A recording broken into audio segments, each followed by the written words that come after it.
What's going on, everybody? Happy Tuesday and welcome back to another edition of Mr. Eric Reads. As you can see, I'm being demonstrative with my hands so you know that I'm excited, or you know that I'm just speaking because that's what I do. Either way, here you are. You're here for a story, and I got one by Harriet, Lerner, and Susan Goldhor.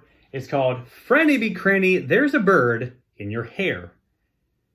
And that's why I wear a hat, because I don't want a bird in my hair.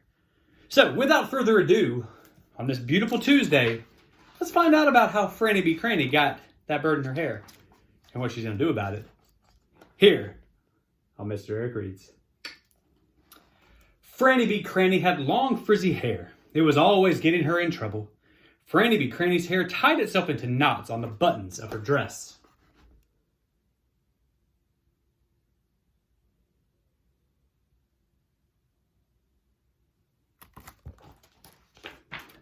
Franny be Kranny's hair made the girl sitting next to her on the school bus sneeze every day on the way to school.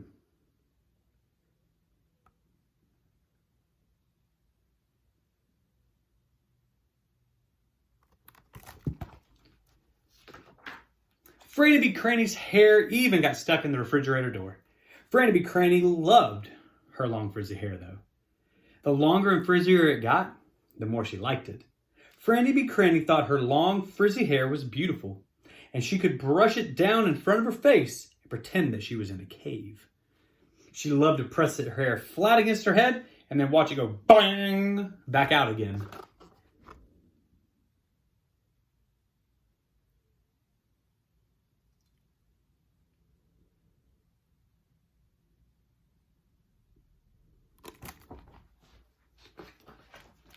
Franny be Kranny's mother was very tired of untangling all this long frizzy hair.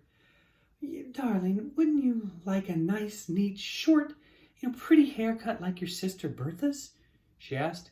"No," said Franny be Kranny. "Well, darling, I think you would look so pretty with short hair," said Franny be Kranny's father. "I think so too," said Bertha.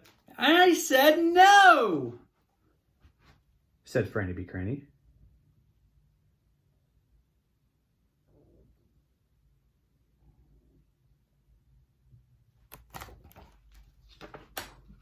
One day, Franny be Kranny's parents announced that there was going to be a big family reunion.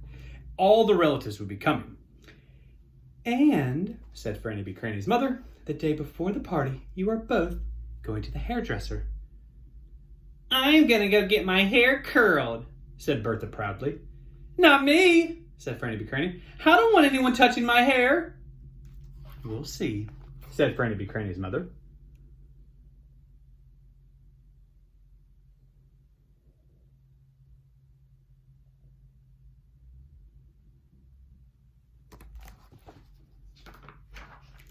Before Franny be Kranny knew it, the day before the party had come. Her mother had told the hairdresser exactly what she wanted him to do with Franny be Kranny's hair. "Pin it up on her head and make it neat," she said. "You have very interesting hair, young lady," the hairdresser said politely.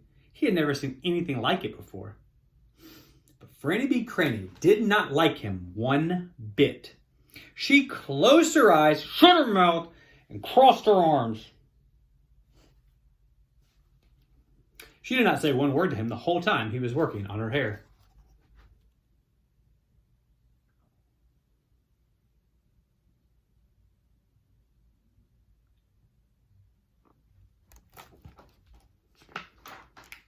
"There," the hairdresser said finally. "Don't you look pretty?" Franny be Kranny opened her eyes, and her long frizzy hair was piled on top of her head in a giant heap. "Very nice," said her mother. "At least it won't fly around and get caught in the cake," said Bertha. But Franny be Kranny did not say anything. She just stared into the mirror, thinking of the best way to undo her new hairdo.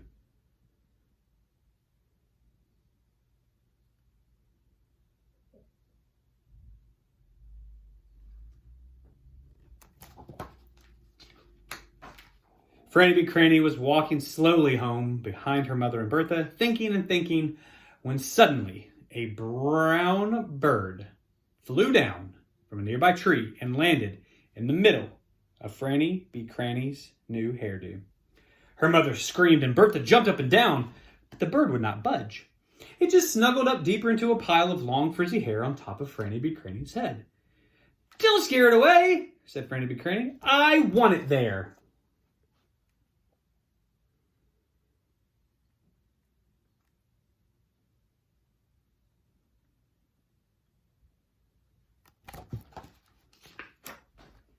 When they reached the front door, the brown bird was still there.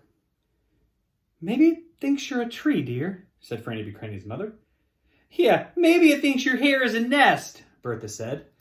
Honey, there's a bird in your hair," said Franny B. Kranny's father. "Maybe you should take apart that new hairdo." Suddenly, Franny B. Kranny was beginning to like her new hairdo. "No!" said Franny B. Kranny.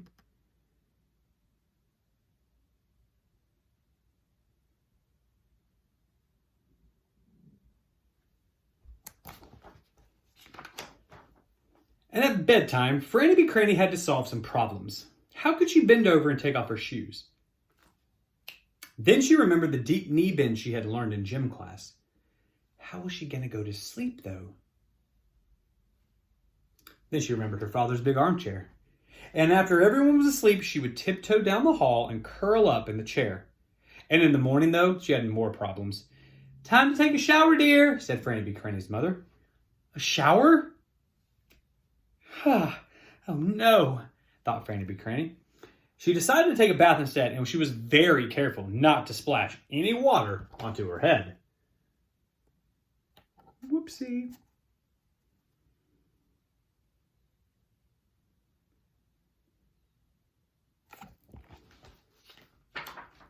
Soon it was time for the family reunion. Bertha was very embarrassed to have a sister with a bird on her head. "I am going to tell everyone I've never seen Franny B. Kranny before in my life," she told her parents. "You look like a bird brain," Bertha told Franny B. Kranny.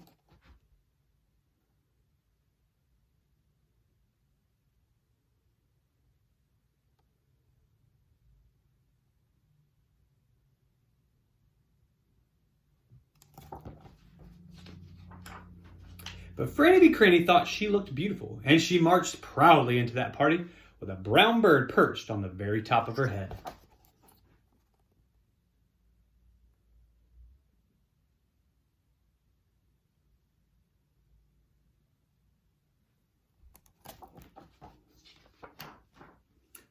No one at the family reunion had ever seen a hairdo like this one. Everyone crowded around Franny B. Kranny. Her cousin Ethan, who never smiled, laughed out loud when Franny B. Kranny let him feed the bird a peanut. Uncle Isidore, who was usually very grouchy, told Franny B. Kranny he was sorry that he was bald and he couldn't take his favorite pigeon home from the park. It would just slide right off his head.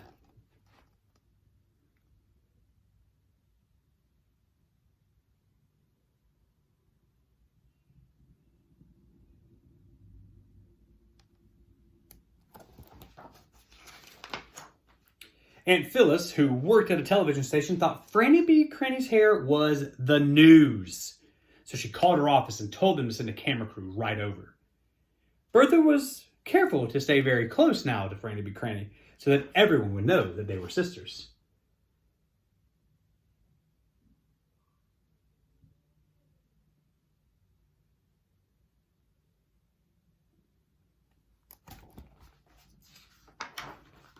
The day after the party, Bertha said, "I'm so glad you didn't cut your hair. It was awesome." "That's what you think," said Franny B. Kranny. "I'm getting it cut tomorrow." "Oh no," cried her mother. "You can't do that."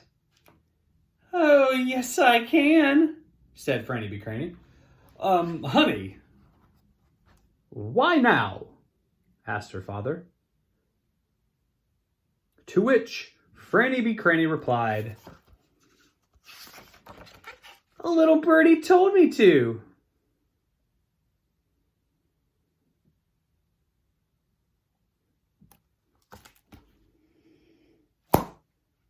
The end. That Franny B. Kranny.